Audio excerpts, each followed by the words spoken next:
ఉప్పు తక్కువైందనో చదువు తక్కువైందనో సాకులు వెతికి కట్టుకున్న భార్యను వేధించే మగవాళ్ళు ఇంకా ఉన్నారా? దురదృష్టవశాత్తు అలాంటి ఘటన ఒకటి వెలుగులోకి వచ్చింది.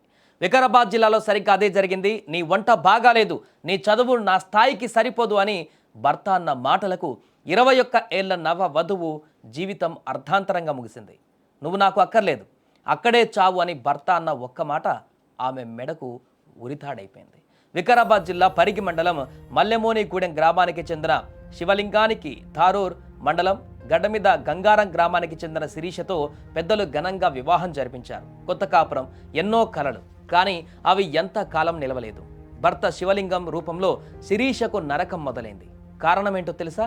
నీకు వంట సరిగ్గా రావడం లేదు, నువ్వు నాకంటే చదువు తక్కువ చదువుకున్నావు. నిత్యం ఆమెను ఈ మాటలతో వేధించేవాడు, చంపేసేవాడు. భర్త వేధింపులో రోజు రోజుకు పెరిగిపోవడంతో శిరీష ఒకరోజు గట్టిగా నిలదీసింది. దీంతో కోపం పెంచుకున్న శివలింగం ఆమెను తీసుకువెళ్లి పుట్టింట్లో వదిలేసి వచ్చేశాడు. గొడవ సద్దుమణిగాక మళ్ళీ పిలుచుకుంటాడేమో అని ఆశగా భర్తకు ఫోన్ చేసింది శిరీష.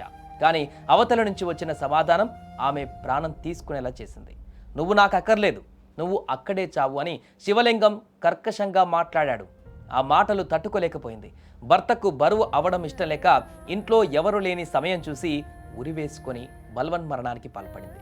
తమ కూతురి చావుకు అల్లుడే కారణమని శిరీష తల్లిదండ్రులు పోలీసులకు ఫిర్యాదు చేశారు. కఠినంగా శిక్షించాలని డిమాండ్ చేస్తున్నారు. చదువు సంస్కారాన్ని నేర్పాలి, కానీ అహంకారాన్ని కాదు. వంట రాలేదని ఒక మనిషిని వదులుకోవడం, చావమని చెప్పడం పైన ఇప్పుడు తీవ్రమైనటువంటి వ్యతిరేకత వ్యక్తమవుతుంది. ఈ ఘటన పట్ల మీరేమనుకుంటున్నారో కామెంట్ చేయండి.